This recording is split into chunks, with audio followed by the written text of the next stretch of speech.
കുറച്ച് വേറെ മന്ത്രവാദമൊക്കെ പഠിക്കാൻ പോയിട്ടുണ്ട് തോന്നുന്നു. അപ്പൊ അതിലും എനിക്ക് നമുക്ക് സംശയിക്കാനുണ്ട്. കുട്ടിയുടെ മരണത്തിൽ ദുർമന്ത്രവാദം ഉൾപ്പെടെ സംശയിക്കുകയാണ് അയൽവാസികൾ. കുട്ടിയുടെ അമ്മാവന് മന്ത്രവാദവുമായി ചില ബന്ധമുള്ളതായും അയൽവാസി ആരോപിക്കുന്നുണ്ട്. നെയ്യാറ്റിൻകര DYSPയുടെ നേതൃത്വത്തിൽ മണിക്കൂറുകളോളമാണ് ഇവരെ ചോദ്യം ചെയ്തു വരുന്നത്.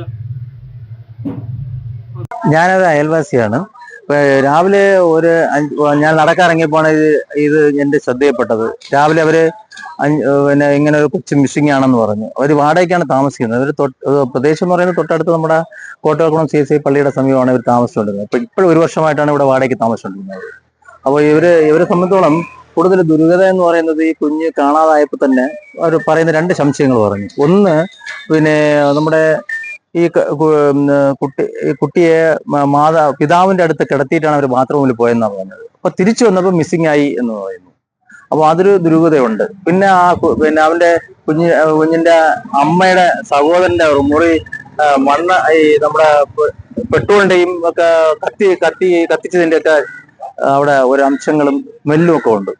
അപ്പൊ DYSPയുടെ ഇത് ഉടൻ തന്നെ ആളുകളെല്ലാം വന്നു, പോലീസിനെ അറിയിച്ചു. DYSP ഒക്കെ വന്നു നോക്കിയപ്പോൾ കാണാൻ ആദ്യം തന്നെ ദുരൂഹത തോന്നിയ DYSP ഉടൻ തന്നെ ഫയർഫോഴ്സിനെ വിളിച്ചിട്ട് അങ്ങനെ അദ്ദേഹത്തിന് ഡൗട്ട് തോന്നിയതുകൊണ്ട് അതിന്റെ അടിസ്ഥാനത്തിലാണ് കിണറിലോട്ട് നോക്കിയത്. അപ്പോൾ അത് അവിടെ കിണറിനകത്ത് വീഴുകയോ എടുത്തിടുകയോ ചെയ്തിരിക്കാമെന്നുള്ള സംശയം വന്നു. അങ്ങനെ ഫയർഫോഴ്സ് വന്ന് നോക്കിയപ്പോൾ കാണാൻ കുഞ്ഞ് കിണറ്റിനകത്തുണ്ടായിരുന്നു. അപ്പോൾ അത് മുതലുള്ള അവരുടെ സംശയം എന്ന് പറയുന്നത് ഇവർക്ക് ഭയങ്കരമായ സാമ്പത്തികമായ പ്രശ്നങ്ങൾ ഉണ്ടായിരുന്നു എന്നുള്ളത് ഇപ്പോഴൊക്കെ സംസാരമുണ്ട്. പിന്നെ അത് പുറത്ത് ദുരൂഹത എന്ന് പറയുന്നത് കൊച്ചിനെ എങ്ങനെ കൊലപ്പെടുത്തിയിട്ട് എടുത്തിട്ടതോ അല്ലെങ്കിൽ അവർ ആത്മഹത്യക്ക് വേണ്ടി ശ്രമിച്ചതോ അതിന്റെയൊക്കെ രീതിയിലുള്ള സംശയങ്ങൾ അവർ ഇങ്ങനെ കാണിക്കുകയാണ്. അപ്പോൾ സാധാരണ വളരെ സൗമ്യമായ ഒരു കുടുംബമാണ്. പക്ഷേ സാമ്പത്തിക ബാധ്യതയിൽ എന്തോ വീണിട്ടുണ്ട് എന്നുള്ള സംശയമുണ്ട്. സാമ്പത്തിക ബാധ്യത എങ്ങനെയാണ് ഇവര് അങ്ങനെയൊന്നുമല്ല. സാധാരണ ഇവരുടെ ഈ നമ്മുടെ ഈ കുഞ്ഞിന്റെ അപ്പൂപ്പനാര് മരിച്ചിട്ട് ചടങ്ങ് ഇന്നാണ്. യഥാർത്ഥത്തില് ഈ ദിവസമാണ് 16 ദിവസം ചടങ്ങ്. ആ ചടങ്ങ് ഉള്ള ദിവസമാണ് ഇന്ന്.